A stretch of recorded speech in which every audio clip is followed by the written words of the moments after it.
Welcome to Just Break Up, the podcast about love, heartbreak, and all the relationship advice you don't want to hear. My name is Sierra DeMulder. And I'm Sam Blackwell. And today we're going to answer a letter from somebody who is grieving someone who is still in her everyday life. But before we begin, we just want to give you our Surgeon General's warning, which is that Sierra and I are not licensed mental health practitioners. Absolutely not. We are not professionals. We are not, professionally trained in any of this. So please take our advice as you see fit as a supplement to your professional mental health resources. We are only here to offer our humble musings to hopefully shed some understanding and maybe some laughs about the incredibly rewarding but mostly confusing experience that is love. All right, we're going to get into today's letter. This letter comes from Sad Daughter, whose pronouns are she, her, who is writing from the void. I, 25, she, her, am struggling with general loneliness when it comes to my family dynamic. When I was 20, my mother had a brain aneurysm and an awful stroke. She should have never made it to the hospital, but somehow she survived and has been a remarkable recovery. I dropped out of school, lived in a hotel for months while she was in the hospital, and was her caretaker as she moved home. I'd say she's 80% recovered. The hard part is that 20% is mental and emotional aspects. She struggles with executive functioning, critical thinking, empathy, etc. As a daughter, it is hard to not have my mother. She's alive, but not the same woman who raised me. I know situations like this are common as we get older, but it still feels so lonely at this age. No one else I know my age is going through having an aging parent. She's in her 50s, but mentally acts much older most of the time. My friends may be experiencing it with their grandparents, but not their parents. It is such a lonely and isolating experience having to grieve someone who is still alive and seemingly healthy to the rest of the world. Having to grieve someone who is still in my everyday life, reminding me every day of what is lost. I absolutely love her, and I'm so grateful to have her around. I never want to sound ungrateful, but man, is it taxing emotionally to be more advanced than your parent at such a young age. Everything is different. She is still alive, but I cannot go to her for advice, support, and all the usual things you may go to a parent for. She did nothing wrong, was just unlucky, and got sick. It all feels so unfair. None of my friends or anyone I have dated in the past 5 years truly understand. This shouldn't be happening at 20 or 25. It usually happens 25 years from now. I know this isn't a dating issue, but maybe the question, how do I grieve someone who is still alive in this manner, can be applicable to more people than just me. Absolutely. All right, my darling, thank you so much for listening and for trusting us with this very important letter. I think you're absolutely right. But more importantly, you are allowed to write in with all sorts of matters of the heart, and we feel deeply honored to answer this question. I'm so sorry you were put into this at such a young age. I can only imagine the weight and the stress and the loneliness that you feel from it. It feels hard because it is hard. It feels lonely because it is lonely. And it feels unfair because it is deeply, deeply unfair. I appreciate what you said, that your mom was just unlucky, and you too were just unlucky. And you're left now to not only move forward in life, with this extra burden, layer, something missing, but also you're left with this complex grief. Grief is always complicated. Grief always unfolds. No matter how you lose someone or something, grief always has 100 different faces, and you never know what head of it is going to pop up and when. And as you said, it's extra complicated because this person is still with you. So Sam and I are going to do the best that we can to fumble through offering you some ideas, perspectives, mostly just affirmations that this is hard. It feels hard because it is hard. But first we have to take a very, very quick break. All right, everyone, welcome back. Sad Daughter, thank you for writing this letter. It's an emotional one for me to read and to respond to.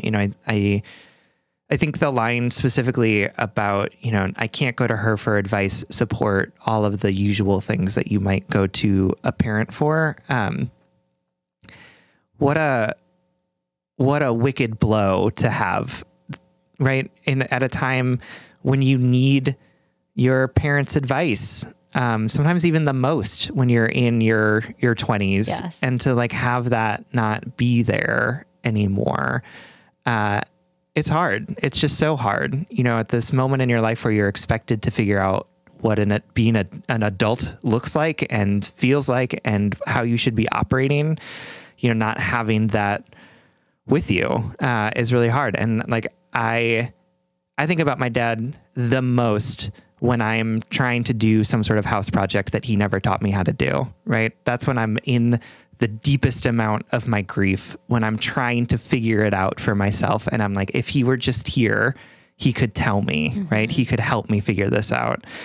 And I just want to say that because like, I just want to say that how deeply I relate to the pain of knowing that that person isn't there anymore for you to be able to go to. That person that loved you and supported you and sometimes told you what to do when you were lost isn't there. I mean, she's still there, right? She's still living and breathing and around you, and she's not there to do that. And I'm so sorry that that's happening. It's not fair and it sucks. And it's just like the stupidness of the universe that sometimes this shit happens to people who didn't do anything to deserve it. Right? You didn't ask for this. You didn't want this. You didn't call for this in any way. And yet here you are having to deal with it, as so many of us have to figure out how to deal with the shit that the universe offers us. So I'm sorry.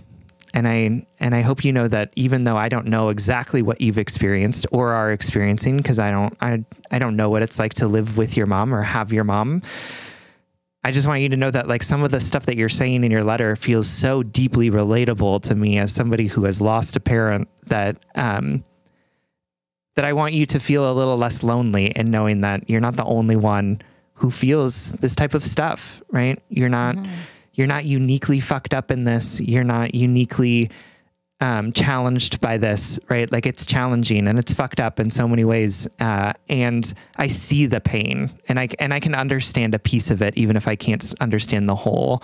Yeah. And then I just want you to know that like, I see it and I want to put my hand under it, not cause I can't carry it for you, but I can certainly let you know that it's there and that I see it and that I want to support you in how you're holding it.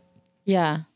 And I also want to say, like, you have permission in a letter to two strangers or just in your heart to not have to wrestle with gratitude, right? You write, like, I swear I'm not ungrateful.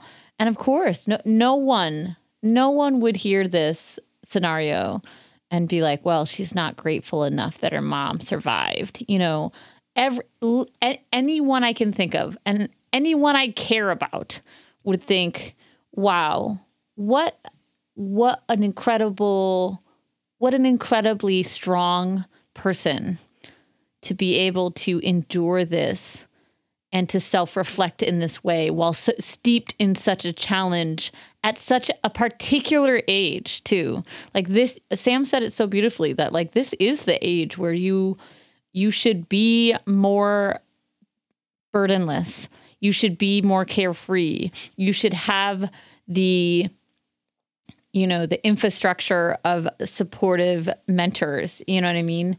Parents or not. And also we know that nothing is promised to us, that we have an idea of what our life should be. And we have an idea of what other people are given and what is taken away from us, and I think it's striking a balance really of saying like, I feel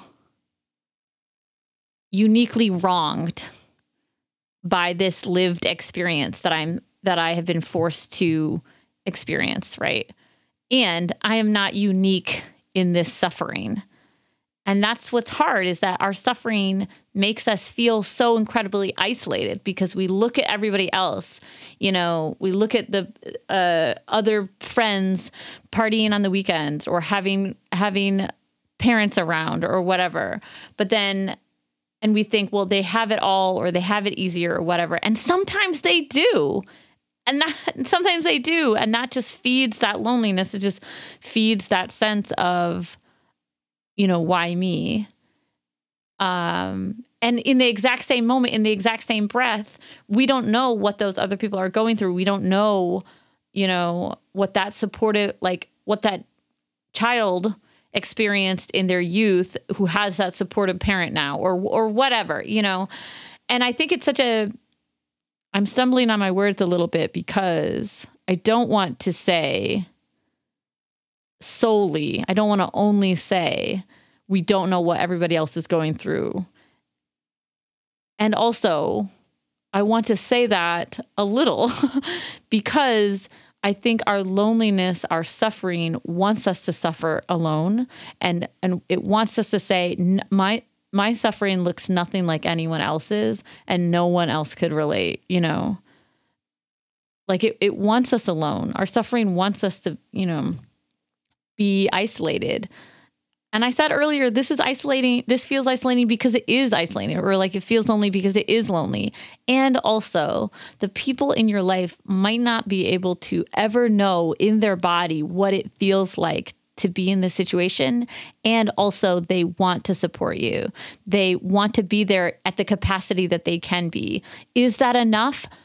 Sometimes no, but sometimes we have to open ourselves up to the possibility that we are not so uniquely fucked up by our suffering that we can't be supported by other people who don't understand. I know that Sam can speak to this much better than I can, so I'm going to pass it to you. Yeah, no, I think you're doing a great job because it's absolutely true, right? Like this, I think our grief tries to tell us that like no one will ever understand. And so therefore no one will ever be able to help hold this, right? I will be alone forever because I'm so damaged by this thing that no one will ever be able to like look at me, Right. And I like, I'm not saying this hypothetically, like I'm saying this in a way that like that was true for me for so long and still is true for me sometimes. Like that pain of isolation comes up still. And what I've learned through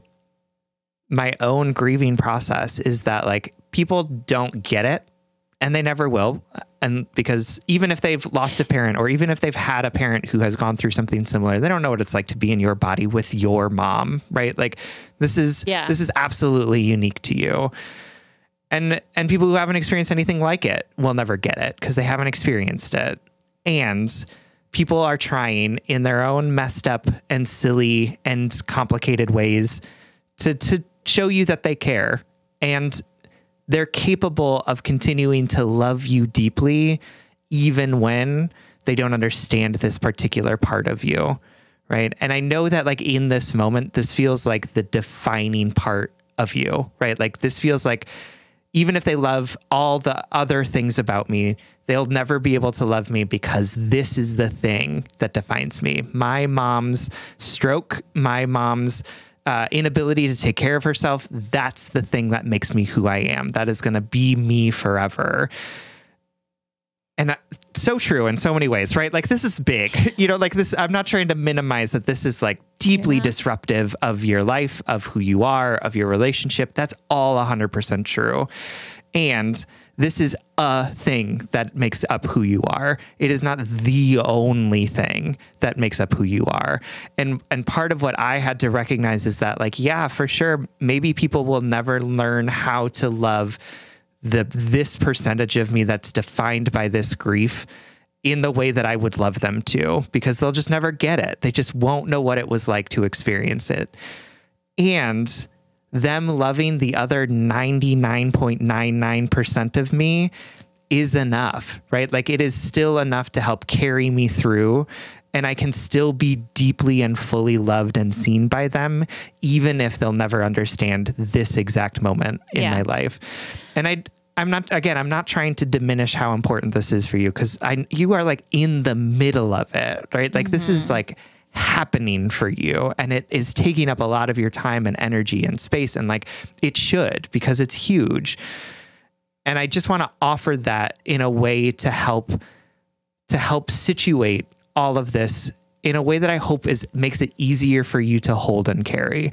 I don't want to deny that you need to hold and carry it, because you do. You have to. Like, there's no other option, unfortunately, because of the unfairness of the universe. And I also want to figure out how it can rest in your arms in a way that feels more sustainable for you, right? In a way that feels more true for you. And that's all I'm offering here, because I can't take it away from you, and I can't pretend like it's not a huge burden for you to bear. I wish I could. I wish I could just be like, oh, just smile your way out of it, right? Like, you'll get through this, like, you'll be fine.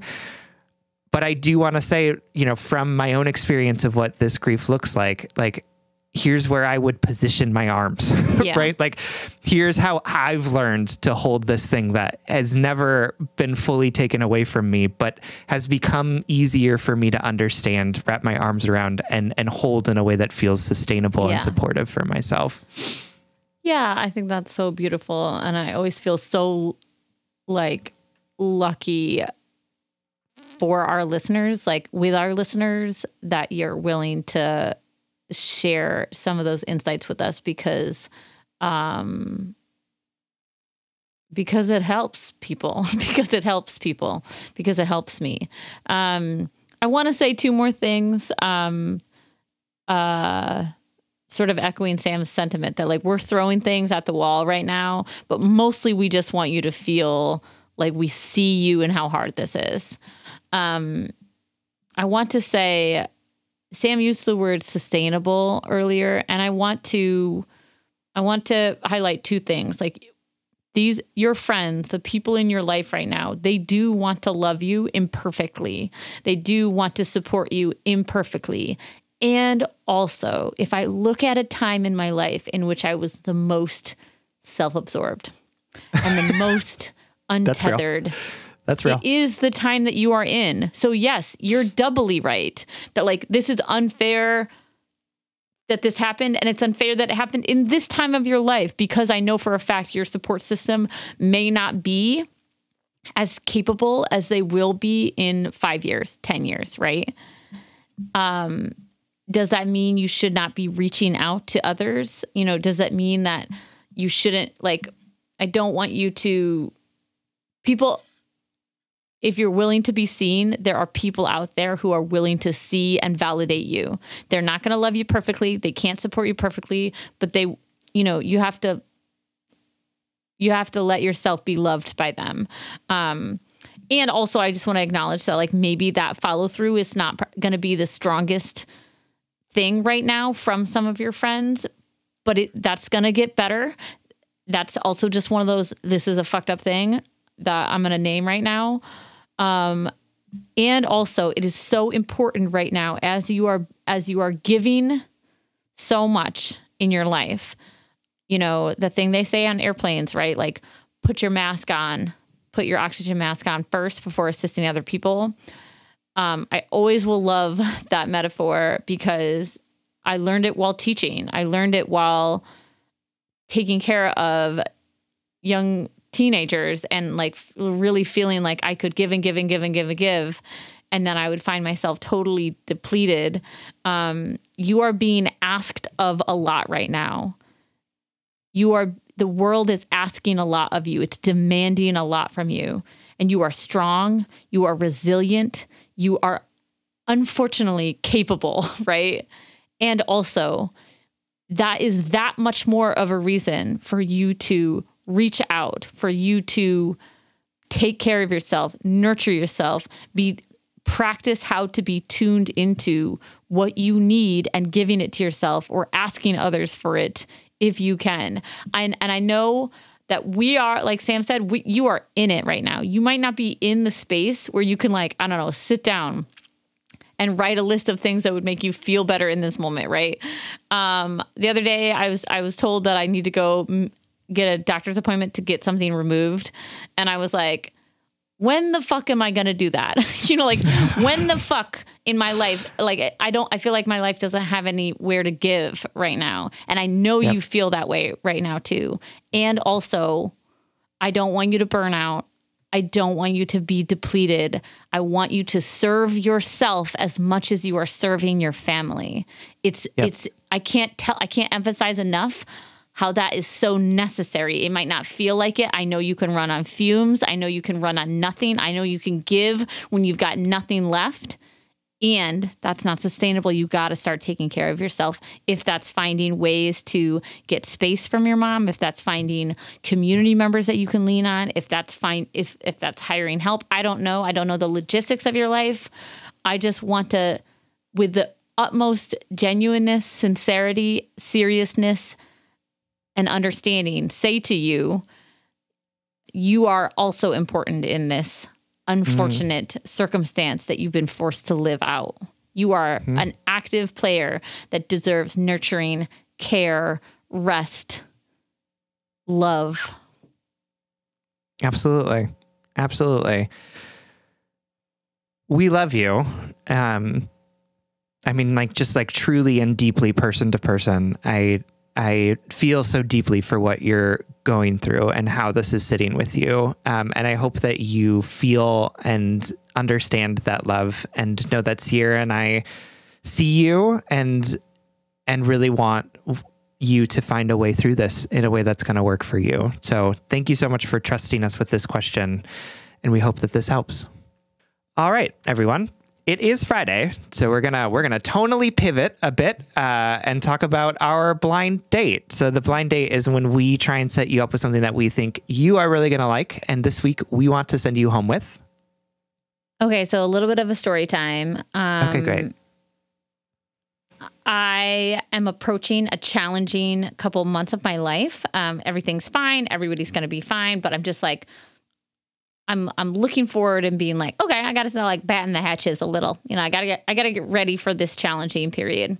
And I reached out online. I'm not on Instagram very much anymore. I'm not on social media very much, but I posted something on Instagram and basically was like, what are your life hacks? Like, what makes you function, feel better? You know, what's a recipe you love? What makes you more, productive? But what makes you feel more well? Anything. I was like, I'm looking for a song. I'm looking for an app. I'm looking for a book recommendation. I'm looking for a methodology to organizing, whatever.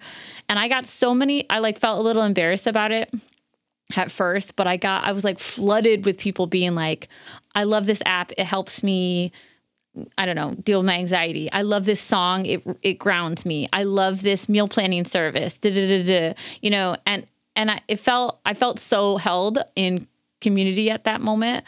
And I got a ton of great suggestions. And the one that I've been loving the most, I'll continue to share them. But the one that I've been loving the most is this meal planning app called Intent. And y'all know I love to meal plan. I cook for my family, 7 nights a week. And I meal plan all the time. But this app is just so smart that it creates a meal plan for you, but you get to adjust it according to how many people, what days you want it. And if you don't like the recipe, it pops up. You can search for other ones, or you can upload your own recipes. And then it populates a grocery list, and it'll send you a reminder on the days you want to grocery shop. I don't know. It's just it took me a minute to get used to it or learn how to use it. Like any good app. But then once you learn the flow of it, it's very cool. I'm very into this app. Shout out to the person who suggested it. It's called Intent. It's a meal planning app. And honestly, I'm using the free. I think there's a free one, but I'm going to pay for it because that's how much I like it. And if y'all have been listening, y'all know I'm a cheap, frugal son of a bitch that rarely pays for anything. Y'all. She clings to those dollars and is take these out of my cold, dead hands. Yes, 100%. So the fact that I'm going to pay for it tells you how much I love it.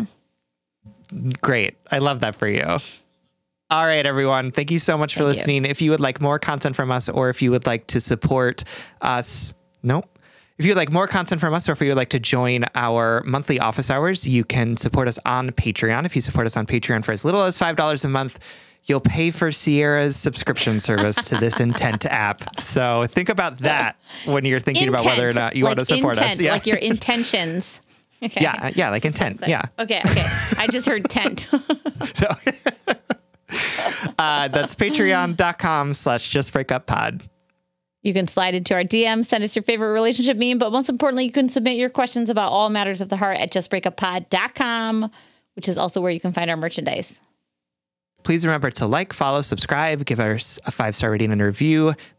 This literally keeps our mics on and helps us reach more brokenhearted souls who need 2 random strangers giving them relationship advice. Just Break Up is a production of Duvid Media, original music, recording, editing, producing, all magical things by our good friend Spencer Worth Davis. Make sure to check out his music and podcasts. And remember, there are people out there who want to love and support you. They're going to do it imperfectly. They're not going to fully understand, but you deserve to be seen and held in the love of community, however that shows up. Give yourself permission to ask for help. Give yourself permission to be held and seen by others. You deserve it, especially during trying times. And if all else fails, just break up.